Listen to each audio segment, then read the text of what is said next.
two-seaters, two divas, two bags, early check-in. Used to kick it like Tekken up on 222nd. I might make the flow rock if they treat me like I'm second. I've been through it all. I was down and I ain't know who to call. Now we skipping sound. What's up, guys? Welcome to another episode of Soul Brothers, hosted by yours truly, Flex Luther, and none other than Morgan Snicker Room. Today, guys, we have a guest, the one I've been waiting on, Mr. J Tips, man. What's good? What's new? And how you feeling, my guy? What's up, man? I'm happy to be here. I'm excited to talk to you guys. It. You guys chopped it up with my man Jason, so I got a little FOMO. So that was a great episode. I like Jason a lot, and I love everything that you guys have been doing over at Saucony. Absolutely, man. Morgan, I ain't gonna lie, Morgan been putting me on. Yeah, Jason's one of the greatest people I've ever met. So he deserves all the flowers in the world. Yeah, 100%. So we're gonna go ahead and get started with what we had on feet today. Flex, you going first? Yeah, so of course we love to tie in our showcase and what we had on feet. So of course I went with the J Tip Saucony Zora 2000. What can I say, man? Collaboration of the year, sneaker of the year. The shoe did the talking for me, man. I ain't had to do any talking today. You know what I'm saying? I ain't had to do any talking today, just a head nod and So that's what I had on feet today, man. So I wore these. The shoe I wore them on a date. Oh man. So yeah, I did I mean, look, when we have guests on the show, we try to wear sneakers and have things that tie into the guests. So I'm not trying to flex or anything like that, but I got all three pairs. That's love right there. I appreciate it. Yeah, 100%, man. So what'd you wear today, Jay? Today what I have on the OG silverish white Omni 9. Yeah. It's the retro, but I guess like with my next shoe being an Omni, like I've been in like my Omni bag. Like I feel like it's like leading up to like WrestleMania. So I just like I like to wear all the other colors and stuff just to let people know like the storm is coming. But this is like the colorway that I think they first ever put out, just the white silver sloop. It's just super clean. And calm flex. So I like that model a lot. Because they did the crystal caves, right? They did the crystal caves. Yeah. That I think is one of the best GRs of the year. For Saucony. I mean, that was an incredible sneaker. Yeah, that was a shoe that, to me, like the moment I got it in the mail, I was like, oh shit! And like put them right on, and I wore them from that day I got them until like they were past the point of like presentable. Like I see some of the features changing and little parts of the shoe coming up. I say, I wore these down. yeah, for sure.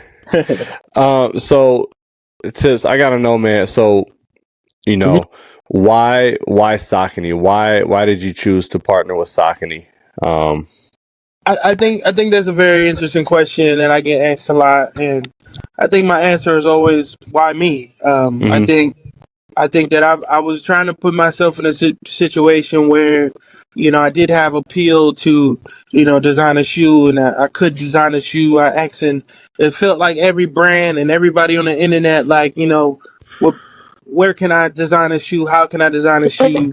And I think Saucony aligned with me, and I looked at it as an opportunity at first just to prove myself. Opportunity to get into the industry. It's like I learned something a long time ago, and it was like sometimes you got to go through the back door. Sometimes sometimes everybody doesn't get access to the front door, and I just looked at it like Saucony being a brand that, like, even if you didn't have a pair of Sauconys, you were familiar with them. Like they were still a brand that someone would mention, and you'd be like, oh, I know. I know. I seen a pair. My friend has a pair. I had a pair when I was a kid. My dad had a pair. So I looked at it like it definitely had potential for me to be able to at least prove myself in the industry. And a little bit of hindsight, we probably did a little bit more than that. Like we proved that not only we in the industry, we a factor to be reckoned with. So 100%. I mean, like we discussed before we started recording, like I'm from Indianapolis. Flex is from North Carolina, and just your impact as one. I mean, I'm going to be honest with you, being from Indiana, I didn't know who J Tips was prior to the Saucony, right? And now, when I wear them, I mean, you got people in Indianapolis talking about, oh, yo, you got the J Tips on, right?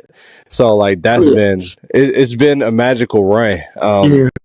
One of the things I talked about in Jason's episode was when I first saw, when you first showed the shoe wheels from this angle, this was the first picture I saw, right?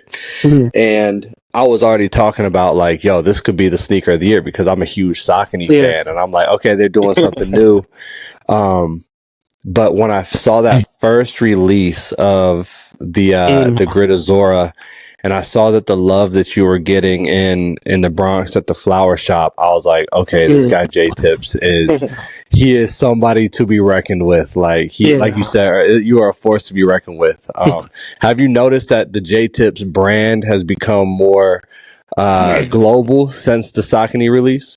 Yeah, I have, and that's also my favorite thing to even hear, because even when I was just designing hats and headwear and trying to just push my brand on people, I felt like I always tried to design with a sense of community in mind. Like, I wanted to create stuff that people would see and people would be like, oh, that's a J Tips, and that would bring people together. Because that's what the new pair of Jordans used to be like in school. Right.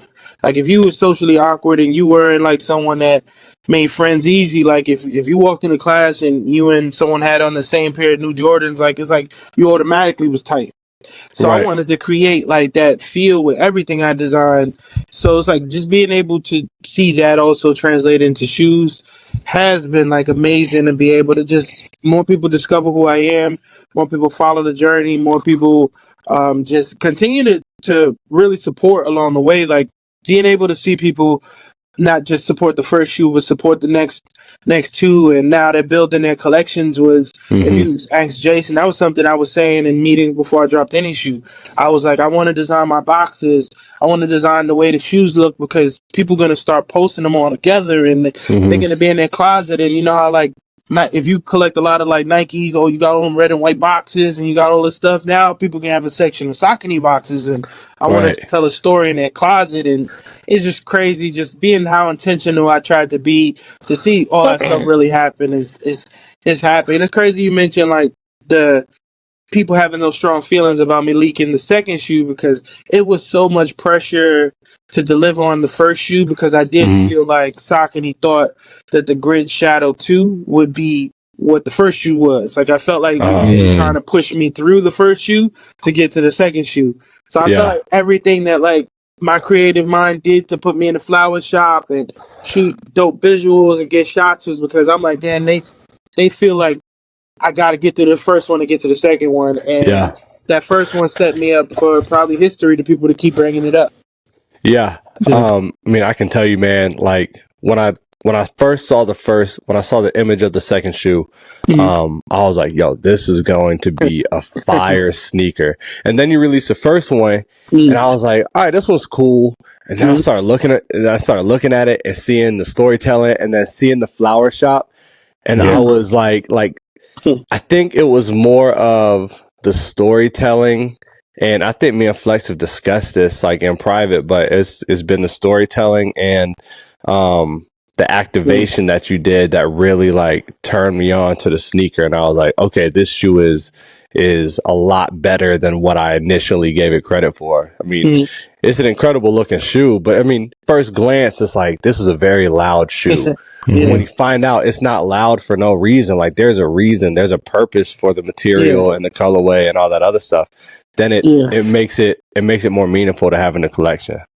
No, I appreciate that, because I knew that was a thin line that I would walk on when it came to being able to make something seem like it's as easy as Nike ID, like you just point colors in different places and sliding colors from this. But it was a lot of intention into making people feel like, I didn't really sell them anything short. Like I gave you something that maybe you never even seen in this light. Like it doesn't look like another brand shoe. I feel like that was something about the Grid Azora, that it just didn't look like anything else. Like I feel like a lot of brands like a lot of brands might have one or two silhouettes that could be any brand shoe. Like, like if you just switch this logo, it might look like this. And I just felt like that shoe had the most to prove, just like me. And I just wanted to be careful with all the touches and storytelling. And just if I was gonna get in the game, I had to get in with a bang.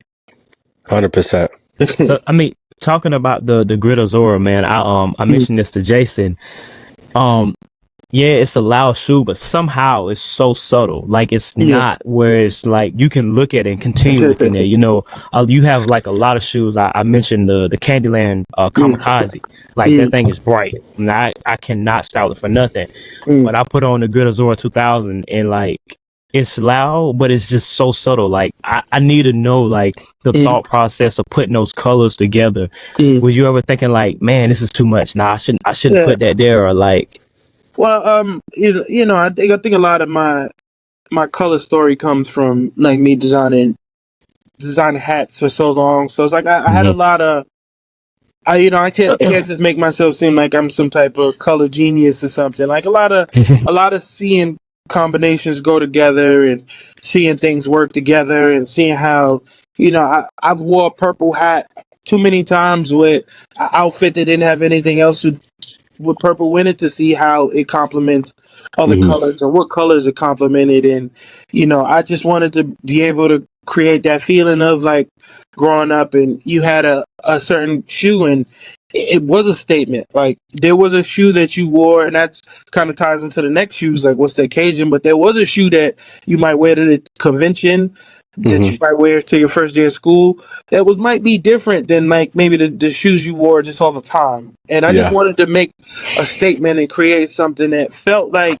a little bit out of the norms. Like, a lot of brands are creating a lot of good product, but they look, sometimes when you just kind of look at them all together, like a lot of them are white. A lot of them have just one hit of green or one hit of gray or one hit of black. And stuff is like, it wasn't really too much risk. Like, even when I look at some of the top 10 lists from last year, like you see this loud Saucony shoe, and then you see a white and green Jordan 1, a white and green Dunk. You see a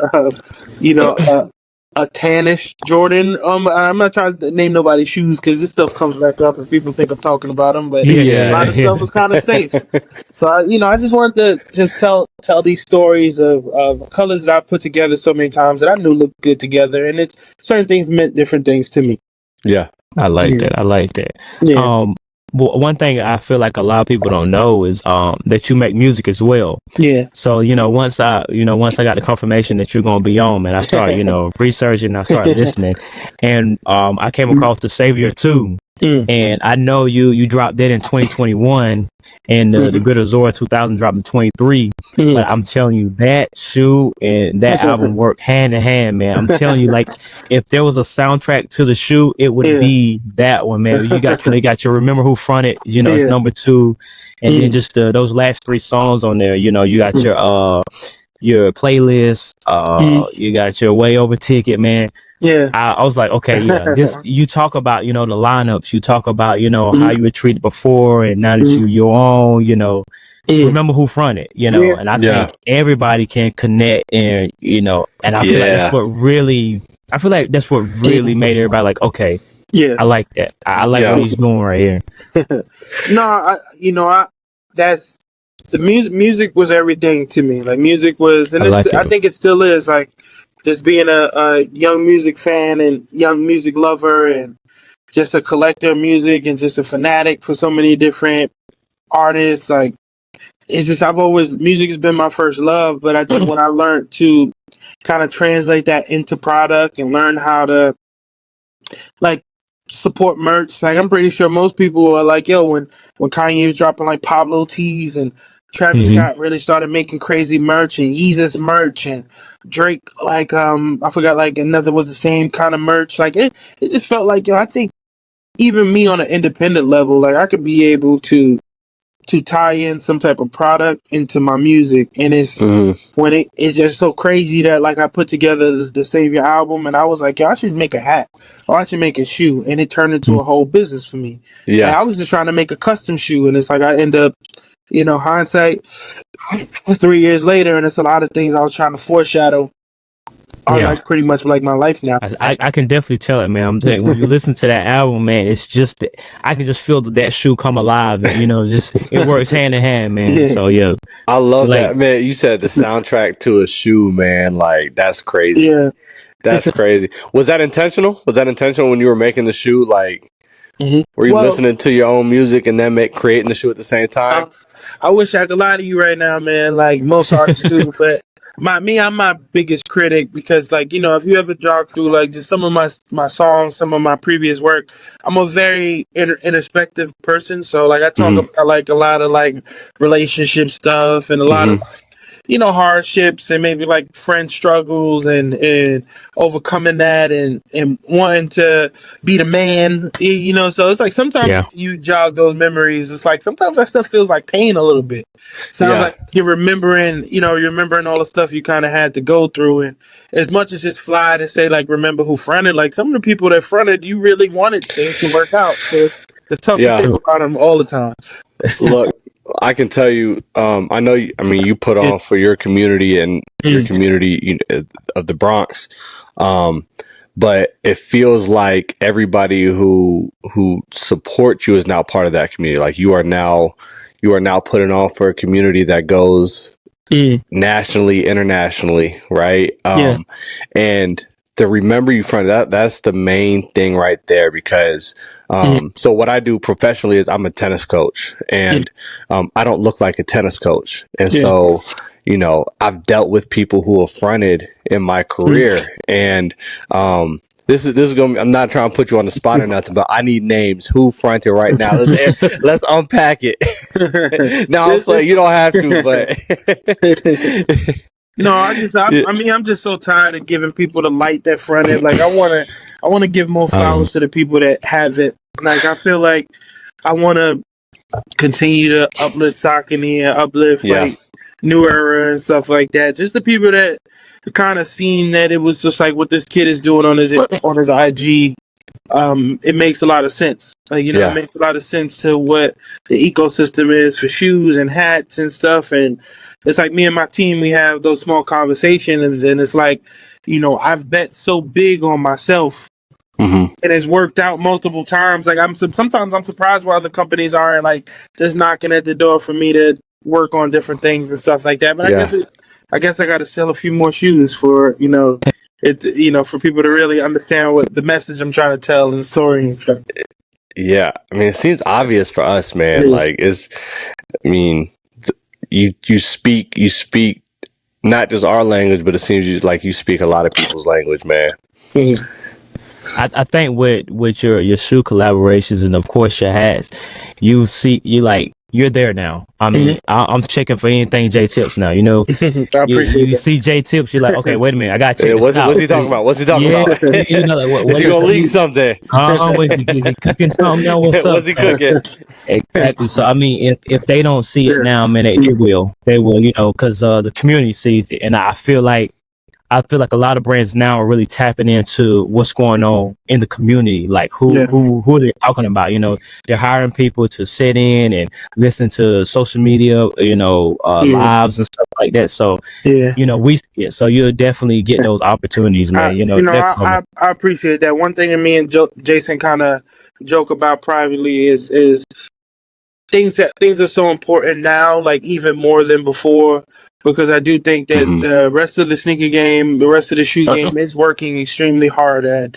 And I love to toot my own horn and say it's all because of me.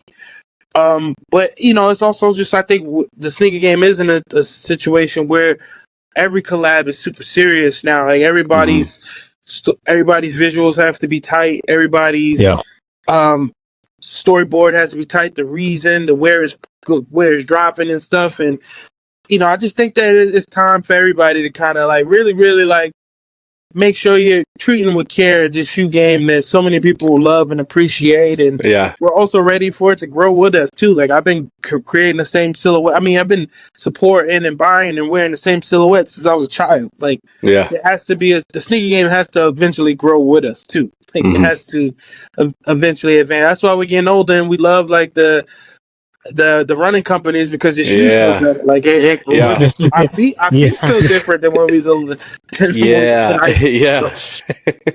So I just think it's time. It's time for everybody to take things serious and work extremely hard and make sure everything counts. And I'm really proud when I see people really criticize releases and stuff these days because that really means because people really care. Mm-hmm. Trying to sell us some lackluster product and things are super produced. It's like, oh, this is just a money grab. You don't really care about this at all. Right. Yeah. I think it's easy for people who really, really love sneakers to be able to identify what's the money grab and then what is being released for the love of the sneaker culture. And but it's also hard because I don't know how much time you spend on sneaker TikTok, but it's a different kind of sneakerhead over there. That's where the two of us are mainly. That's where we mainly put out content. But it's different over there because it's like every new sneaker release is sneaker of the year, right? Like every release that comes out is sneaker of the year. And the challenge that we have is saying like, no, this sneaker is clearly like, I mean, it is a money grab. Like it is truly, there's no heart behind it. There's no storytelling. But what we're finding is that people don't really care about that. So what do you do to try to get not just the people in your community, but, I like to talk about the kids in middle America. How do you get them to care and understand what you're doing? I think I try to live by certain principles when it comes to just any of the projects I work on, and it's like, are you just doing your part? I think that my experience isn't necessarily of a designer, but it's more of being a fan of the game, a sneaker collector, someone that just loves shoes. So when I'm trying to come up with any product or anything that I've worked on already, it's how is this going to be received? Right. Is the photos tight? Is this a fresh story? Does it feel like the last one? Does it feel like a new one? Does it feel like anything else? Does it look like anything else? And I just think if I just kind of can answer all those questions myself and be truthful to myself, because a lot of people, they lie to themselves. Sometimes you can't even trust yourself. So if you just answer truthfully, like, are you giving this your all? Like, are you putting in your time? Is everything really like your best work and your best product and your best foot forward, and you made all those extra calls and you did all your research to really put together all your ideas, then everybody's going to respond well. And that's shown through so far all my drops. Like if I just do the work, it happens. If I don't do the work, then maybe I think that this one's just going to sell itself, or it's just, I'm good enough where I can maybe sell a few shoes and I don't have to do this, or sell a few hats and I gotta do this. You kind of see it in the reaction. Right. So I just think that's how I kind of keep people motivated to always remember that I'm more one of them than I'm Virgil. I'm more the kid at the front of the line, in the back of the line, than I'm ever Sean Weatherspoon or anybody. Like I'm a person that maybe Sean's a bad because Sean kind of comes from shoes too, but so people that really more have like a full just design background, like coming from a clothing brand and making shoes. Like I think I'm just the sneaker game has I've intruded. Like I'm one of the guys. I like it. Yeah. I like the way you speak about like being part of just growing the regular guys, man, because it's about growing with the community and sneaker culture, and we're growing with it. So we got bills now. So when we're spending over $100, we're like, wait a minute, well, what are we spending $100 on? Like, what are we buying? Like, do we got a nice box? Do we got some storytelling? Do we got some good quality? Those are all things that we're looking for now as older sneakerheads, as to where we used to be like, oh, that's that. I'm finna grab it. It don't matter what it comes in. You can put it in the trash bag. But now we're checking for that, and I appreciate creators like you and designers like you that are catering to consumers like us that want a special box, that want some storytelling, that want something different, because we're finna put hard earned money. We're finna pay for it. So it's nice to have someone that collects sneakers like us, because we be looking in the background like, okay, that's a J Tips box. I know it's a J Tips box. Yeah, So you I can see know that from a mile away. Yeah, I know you got that. I know that you really into it. You know. Yeah. You know, that's what I think that even my thought process behind that, I used to work in Foot Locker, so you know how Okay. long it takes people to find a shoe in the stock room when it's just all in the same box and Yeah. like that, and you knew something was special, and I walked through the stock room, and if I seen a box that didn't look like everything else, I opened the lid automatically. I just wanted to know what that was, and that's another conversation starter. Like anything that kind of creates a conversation is things that I really focus on. I really want to drive, because it's like, man, maybe I grew up a certain way, and it wasn't always easy for me to just start a conversation with someone. But if I had on a nice shirt, I had on a nice pair of J's, or I had on some crispy jeans or something like that, then maybe like making friends was a little bit easier. So like the shoe game is like, I like to still start the conversation. Yeah. I like that. I like that. I know. Listen to your other interviews. You talk about the love for family. You're really big on family, man. And I feel like, as much as people think that that's something that's just, they feel like it's automatic. I feel like that's something that you gain over time. So your love for family, because I know you made a quote. I'm gonna tell you right now. I'm gonna use on a caption. You say, "I'm not just working for my first name. I'm working for my last name too." Yeah, definitely gonna use that. Your love for family. Where's that rooted from? Me just in all honesty, was growing up in a broken home, like single parent mom, like my mom is really close with her family, like my grandma, my grandpa, like I'm blessed to be able to still see them multiple times a week, and be able to still, like, my kids get to see my mom a lot and be with their grandparents a lot and stuff. So it just, to me, I always knew that was always something that was very special to me. Like, even being a very young kid and realizing like the holes in my family compared to other people's family, it's like I just always wanted to protect like whatever I could protect when it came to whether it was friendships, whether it was relationships, whether it was just anything, like the partnerships, people you work with. Like, it was always important for me to feel like a family dynamic, to be able to really love somebody properly, because I just treat it serious, because I know it's like I've had to work extra hard to sometimes make sure the love was seen or felt, or you know what I'm saying, or appreciated or seen, or not disappoint anybody and stuff. So I wanted to just kind of put that same heart and love into everything that I kind of do, just because it's different when it's like, I tell my friends all the time, sometimes, like, most things, it's not a problem if this person isn't your friend, but if they are your friend, it is a problem. So it's like, if you kind of like, if we all family and you do stuff from a family perspective, like, it takes a little bit more care than if you just it's not shalom about everything in your life. Right. Yeah, I feel that. I feel that.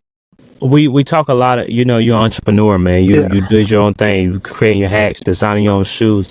A lot of people don't talk about, because I had my own business at one time. I was selling apparel, and even if you got a team behind you and you got that family behind you, man, you still get lonely sometimes, because it's just like, it's all on me. And you dropped the first shoe, you dropped the second, you got the third, and now I know all eyes are on you, man. And how do you deal with that pressure of keeping taking care of that last name? Man, I think sometimes you got to realize that you're not working, like you said, like the quote says, I'm not working for me, I'm working for my legacy. I'm working for, like, my next shoe is just as important as every other project, because these are the pages in my book. These are how people tell, when you tell the next person that doesn't know who I am, like, you continue to tell them that he did this, and now he did this, and he did this, and the story went from the flower shop and then it turned into this, and is that he's continuing to take it to another direction. It's like, you got to always remember that things are important. Like, every day of our life, we're telling a particular story, and we're not always going to be in this same space. But you also want to always look back. Like, you always want to me, I think I seen this in a movie one time. It was like, you live your life like you like you on your last days and you wish you could go back and change certain things. Right. So like this is like you going back into your life and making sure you do everything right. You just kind of look at it like that. Like I don't want to be on shoe 10 wishing I did shoe 4 properly, and so Right. do it now. Work on it hard now. Shoe 10 gonna be with Saucony? Yeah, probably. Like to be honest, the way work is going now, shoe 10 is probably already designed. Like we work pretty hard. We work pretty hard and fast into the future, and I think that's something that maybe they love and maybe they hate about me. They probably having to have a lot of conversations about some stuff already because I'll sit there and I'll go into a meeting with 8 designs on a paper with different designs, with different silhouettes and different stories and stuff. Yeah. But let's make some money. Let's sell some shoes. Right. Yeah, let's do it. One of the things, being a long time fan of Saucony, when I first got into Saucony, they're doing collaborations with Bodega and Extra Butter and those bigger, small boutiques. And one of the changes I've noticed that Jason has made is that he's taking risks on kind of smaller creatives. And in my perspective, as purely a fan of Saucony, it seems like it's paying off. Is that something that you're noticing kind of from the inside? Yeah. I think that Saucony, one thing I love about Saucony knows who they are. Like I think Saucony, as a brand, I think important, and this may be a little gem for someone out there that maybe just sometimes you just learn how to negotiate and stuff. Sometimes just ask people what's their goals. Right. And I know that Saucony's goals aren't usually what other brands might be like. Other brands want to sit there and dominate and take over and be number one. Like I think Saucony's goals have, since I've been in the building, has just been to make good product, to make stuff that people want, to exist in places that they feel like their work should be showcased and stuff. And I feel like that stuff gets rewarded when you're putting together good product and good stories and good things. And I think that's even the challenge and the partners. Like I think most people may look at it like, it's easy to, like most brands are working with the Drakes and the biggest people in the industry, the LeBron James and the Stephen Currys. It's actually probably harder to work with the people that Saucony are working with, because most of us are still ascending and we may not be as clean cut. We may not be, so business oriented, and so like maybe everybody doesn't have a 5-10 year plan or a team with 50 people on it and stuff. And so Saucony is really a company that believes in like grassroots and wanting to tell a story and get it through, and has the need and the want, and they make good product. I think that's the best part about it, that they're making good product. Like I wear stuff on a regular basis, and it's not just my collaborations. Yeah. Man, I'm telling you, I was heavy into Jordans when I first started collecting sneakers. I was heavy into Jordans, just like everybody else. And I think Flex can attest to this. But just I noticed the price was going up and the quality was going down. In my opinion, I got put on the Saucony, and I was like, like it's a cheaper shoe. But the material is so high quality. Like, and then, you start doing your research and stuff, and I'm like, I've become a lifelong Saucony fan. And then the things, they kind of had a down time. But now I see they're coming back, and they're coming back, fiercer than ever, man. Yeah.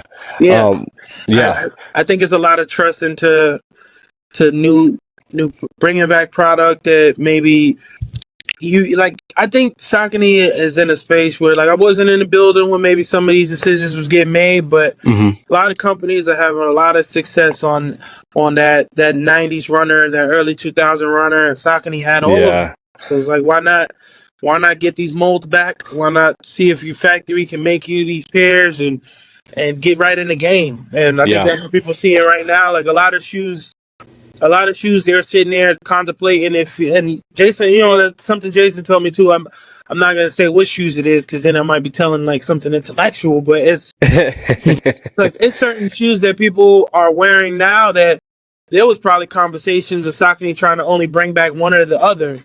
Yeah. And people were like, certain people in the room, like, you need to bring back both. Yeah. Just because it's like, why not? Why not just continue to put out product that people want to wear and they're supporting and all the collaborators want to work on and just things like that. So good time. Is there a dream model for you to work on for Saucony? I think honestly, I still haven't worked on my favorite shoe that I've seen so far, which is like the Grip Web. That was like the first. I was just thinking about that one. Yeah. That was probably like the first shoe that I was like, oh man, like I would love to work on this. But I didn't get the chance to. And I don't think it's really in their line right now. But every so often I try to check back to see if there's opportunities to get one off. But it's but it's also it's just true. They recently released a book with Sneaker Freaker, and like between us, like it's a shoe in there that every time I flip the page, like I can't get my mind off of. So I'm gonna see if there's a possibility for me to be able to get them to recreate that and maybe call it a J Tips or something like that. Yeah, I'm gonna be honest. If you do a Grid Web, man, I will be first in line to buy a pair. So they brought it back for a little bit, and I think they did like a little exclusive thing with Kith. And then they had like an OG colorway or something that released with it. But then they just kind of like dropped it. And I'm like, no, like there's a lot of potential for this shoe. When I got into Saucony, it was like the Shadow 5000, Shadow 6000, Grid 9000, Grid ST, those models. And now that they're going, with these different models are going into their archives. Like Saucony's got a lot of great sneakers in their bag, and I don't think that people recognize that. I'm telling you, when I talk about Saucony on TikTok, man, like prior to your collaboration, people are like, bro, we're not wearing. I mean, first of all, they calling them Sauconys, and bro, we're not wearing no grandpa Sauconys. And then I gotta show them, like, no, like this is what they have. This is what's in the archive. This is what they. And I'm telling you, you have justified. People who never been in the Sauconys before, man, are telling me that I'm influential because the release that you did. Yeah, that's amazing. Isn't that right, Flex? No, we all help each other with that, man. Yeah, it was time. I think they were in a situation where they definitely could make some noise if they just started making some the right moves. I still feel like that to this day. I still, I go in the stores and like I see great stuff on the shelf, but it's like maybe people are still waiting they're waiting for it to explode. Like maybe it's like it's bubbling, but it just hasn't exploded. Right. Yet. I think that it's crazy to me. It's crazy to me, and but I believe in them. I believe in what they're doing, especially from where they are. Like even like with the things people don't see. Like people see the shoe of the year conversations, but one thing that was special to me was the Footwear News Awards. That was like the first time they were ever there. It's like so just for it to be my project and for it to we to not just be existing, but we at the winning table. Like what I'm saying, like every brand is up there telling each other how they got stuff in the tuck, and Saucony is just happy to be here because they know they did the right work to be there. They know that they believed in a project and they backed the project and they fought for a project and they believed in the creator and we all reaped the award from it. Yeah. So I think the time is now, and it's like I'll talk my junk a little bit. I do feel like a lot of people are waiting to see how my next release goes, just to see if it was just a last year thing or is this continuing to roll into current trends, and can I exist into what's going on now? So I'm excited. Yeah, 100%. What kind of feedback have you gotten on the next one? So the next one, people people like Complex are saying they said that's my best one. I know it's definitely my most wearable one because like the grid shadow. I mean the Azora is it's a unique silhouette. You probably don't have other shoes like it. The Grid Shadow 2s, like they have a unique fit, like like the sizing and stuff. But the Omnis, man, Omnis are so on trend, so comfortable, like just so things. So it's like I know that's gonna be beat to the floor. That people are gonna wear them to death, and I'm excited. We've already done a lot of press. It's already been a ton of interviews, and it went crazy in Paris. And I seen a pair on like the Paris eBay for like $2,000 or something. So I know it's gonna be even bigger if I just do everything I'm supposed to do right. So if I just do all the good promo and everybody get to see the story come together, then it'll take care of itself. But already in my mind, like I feel like this is gonna be one that everybody's gonna be hitting my phone and going crazy and trying to get them early and trying to wear them to this and trying to pull up on me. So I'm excited. Nah, they're definitely looking forward to it, man. We've been talking about it ever since we've seen it, me and Morgan, and it's crazy to me because I've been collecting sneakers for 10 years, man, and I'm just now getting on to Saucony, and I picked the best time. I feel like Saucony is definitely doing their thing, man. You over there doing your thing, helping them out with that, and once I seen the Grid Azora 2000, I asked Morgan, I was like, "You think this is gonna go?" He was like, "Those are definitely gonna go." And I was like, I was gonna sleep, but I was like, you know what? Morgan said they're gonna go. I gotta grab them so I can get them at a decent price, and I'm so glad I did. I got them directly from the J-Tips site, so I'm like, let me go ahead and grab those. But we spoke a lot about sneakers, man. But we wanna get into J-Tips beyond sneakers, man. And I've heard, correct me if I'm wrong, and I don't want to butcher the term because I know I will, but you only eat you don't eat red meats and chicken. So like pescatarian. You gotta Flex is country. Flex is very country. I would call it a pediatrician or something. I can't tell him what I would have.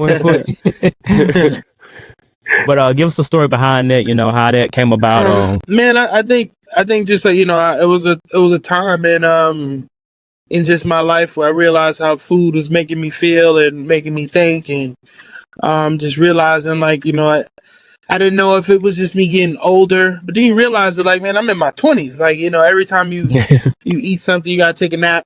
Every time I have a meal, like the days have to be over, or like I just.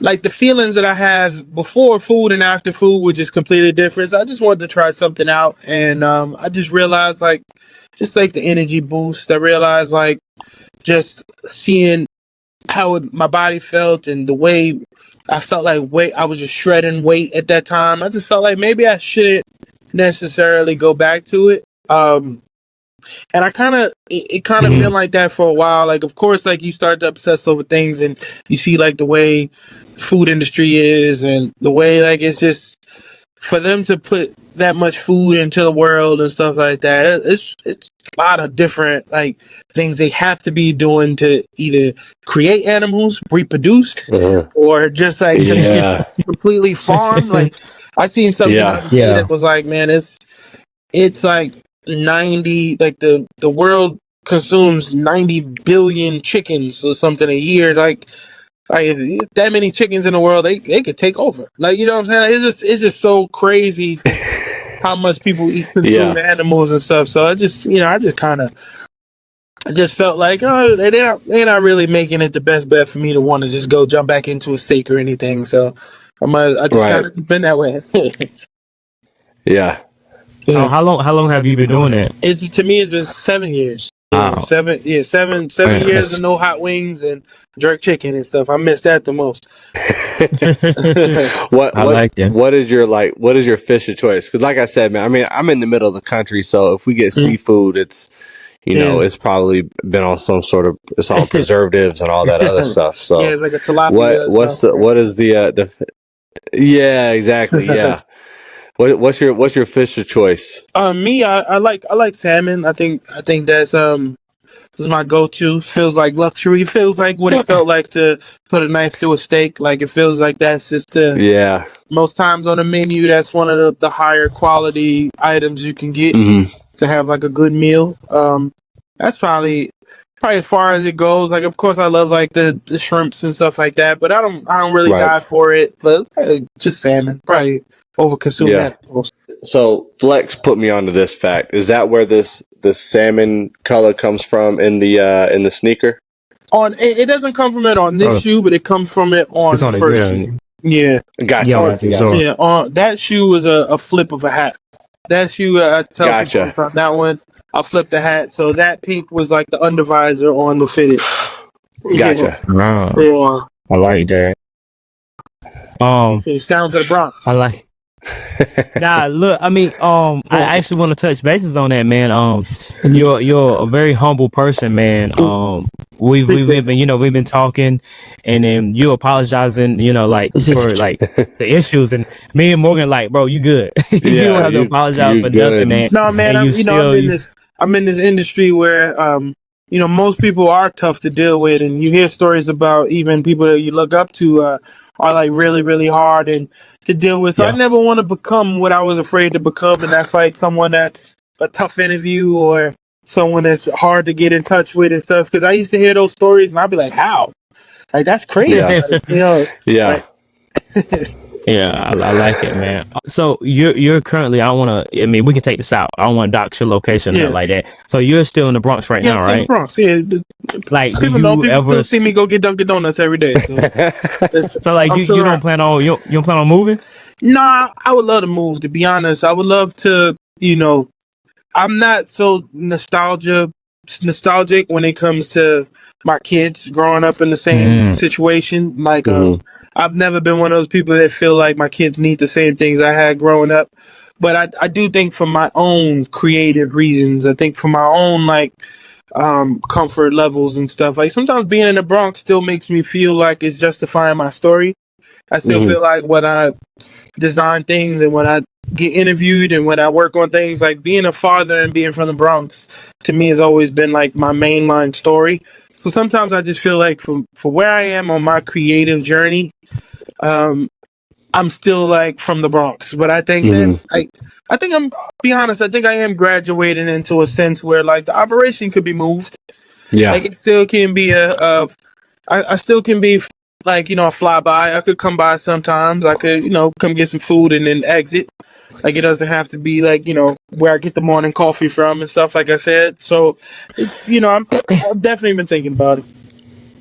That's cool, man. Yeah. So we're getting into the last part of our episode where we showcase our shoe. We love to tie it into our guests. So I'm gonna go first and show my showcase shoe.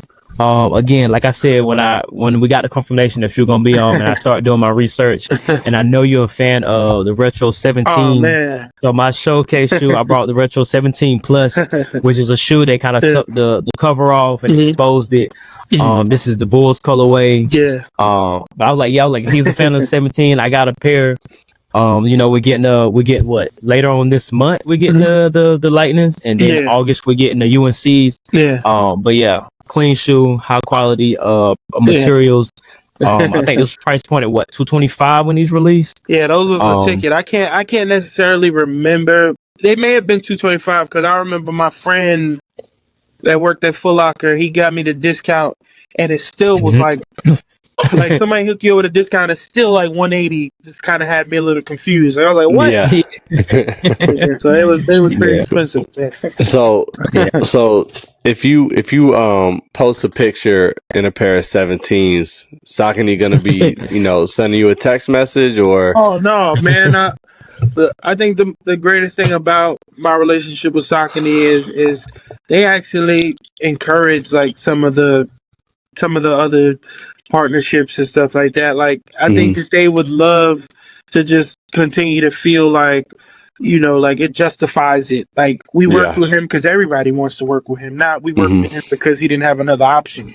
Right. Like even when you selling a lot of shoes, like there's still the people that's gonna make it seem like, oh, he got lucky. That's more Saucony than it is him, or it's more him than it is. So I think like if they know other brands is kicking at my door, or I'm still like a purist to just shoes, like they know that stuff. Like it's no like he can't wear that over here like some of the other brands might be. Yeah. I like it, man.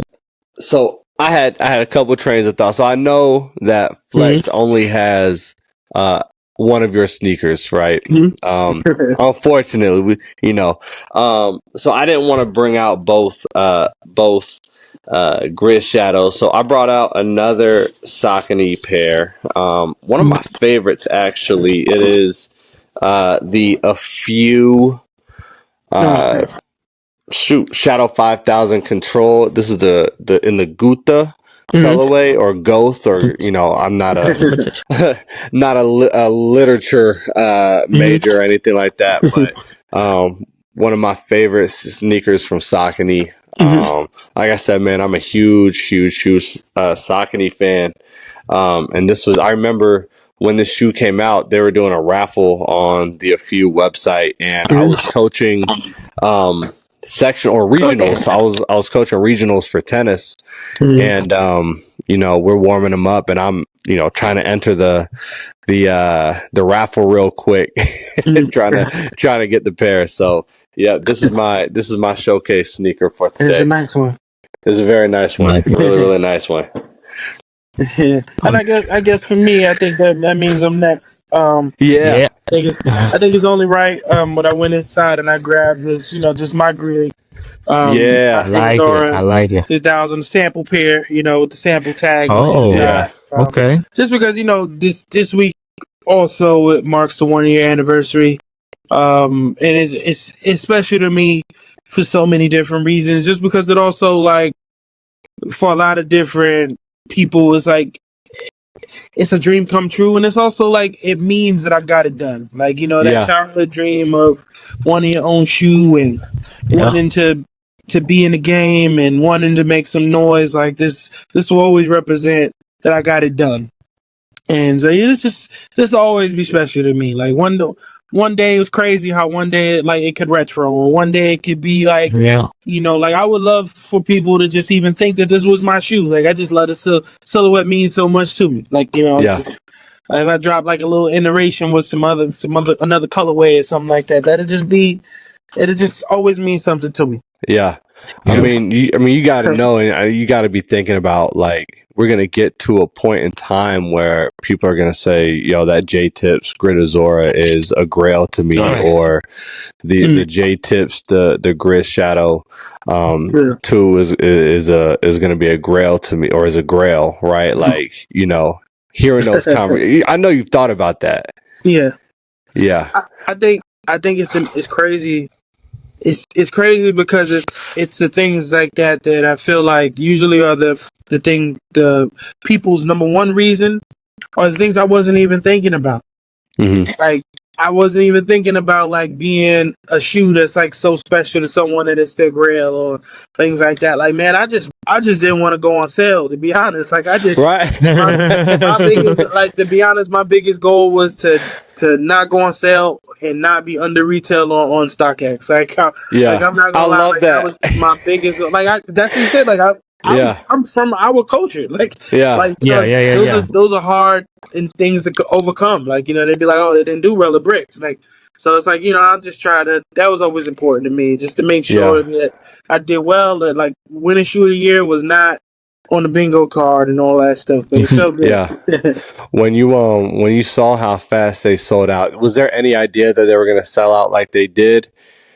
I think I was more nervous for, like, the turnout at the pop up. I think just because I've done so many, like, different drops and different things, and even in like the Saucony community, like, you see what other drops do, and other drops, like, even if they sell out, like, like, I know what even other collaborators want as far as units and stuff like that. And, like, I really bet big on myself, like, as far as units and as far as what I wanted for myself and my site and stuff. And I knew, like, these comments and these likes have to justify to something. Right. So I just think that but there's also a piece of reality that sometimes it doesn't. It's like you may go on Complex Sneakers or something right now and see something that, like, looked like it was going to be a shoe of the year, and then maybe, like, you walk into a shop and it's still there. So it's like, it's just I had to play the long game, just make sure this was real. Like, people are really excited. Yeah. I mean, we see that now more than ever when, I mean, we're seeing, and Flex has been talking about this a lot, but we're seeing what Jordan Brand is going to be releasing 2 years from now. And the discourse on there is always like, oh yeah, these are going to go crazy. I mean, right now, as you know, we got the military blue 4s that just came out and not today. Dude. Oh, they did drop today, didn't they? Oh, those didn't come out already? Man, I feel like I've been seeing people wear them and have them. Well, they had a shock drop, but like the official release was today, and everybody's pretty much got their pair. Yeah. So, but I mean, that's a shoe that people were like, "This is going to be sneaker of the year. This is going to be sneaker of the year." But when your shoe drop, like, I mean, like, I know how Saucony releases go. Like, even if they sell out, like, okay, I'm gonna be able to get it, next week, 2 weeks from now, right? Like, they're gonna restock. When yours sold out, I was like, nah, this it's not going to be easy to get these. This isn't going to fly. I knew that had to feel good. But it sold out. It was selling out. It was selling out everywhere too. That was amazing just to see like all the sneaker links coming up and just like you seeing pretty much just selling out instantly. Yeah.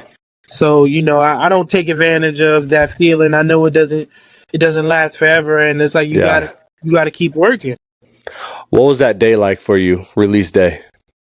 Man, release day, I celebrated in Atlanta at the store Wish. And it was amazing. Like it was just to see like kind of what you said, like people may have not known who I was, but so happy to meet me because maybe that on that trip over or when they did the raffle, when their friend told them, they learned about me that day. So maybe people even learned. It was like J-Tip's coming in town and learned about me that day, but so happy to meet me and so happy to try to get my shoe and stand. And I'm to be honest, I've never really been in the store to see them do like the live raffle where like the whole entire crowd is there and they're screaming out names and people walk into the register and everybody's taking pictures and I'm signing hats, I'm signing shoes, I'm taking pictures with everyone. I'm taking pictures with store managers and assistant managers and people that don't even work in the stores coming in to visit you and meet you and people in the city's proud of you. And it was just amazing for me to experience that. I touched so many different people with just telling an authentic story. Like I always tell people, the only story you really have that belongs to you is your own. So it's like, why not tell it? I love that, man. Yeah, exactly.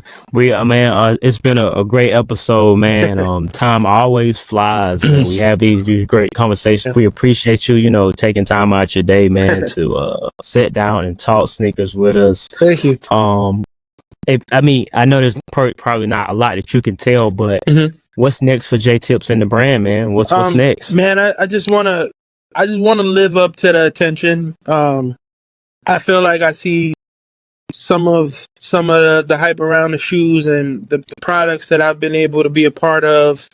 And, I want my brand and my life to reflect the same way. Like, I don't want to just look like I make superstar product. I want to live like a superstar too.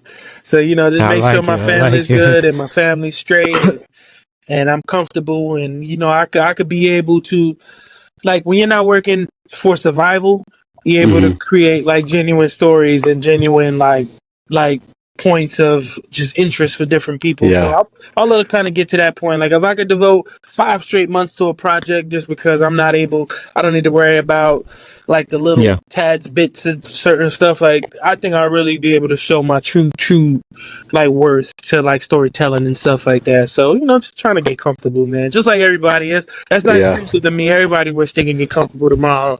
It's now waiting for me. I got to work hard for it. Yeah, I can tell you, man. I mean, you have 2 fans over here. No matter what you do, I mean, we were fans before, but you hopping on here, especially. I mean, like, I don't know how much you know about this podcast, but we just started it in January, right? We just started this in January, and we were just 2 guys who were making TikToks about sneakers and showing our collection. And now we get to talk to somebody who we look up to and who's not just product that we really enjoy, but whose story and storytelling and sense of community we really appreciate as well. So again, I want to thank you from the bottom of my heart for hopping on this podcast. This is going to be one I tell my tennis kids about on Monday. Yeah. You know, how was your weekend? They're all at prom they're all at prom today. So oh, y'all went to prom? Yeah, I talked to J Tips. You know, they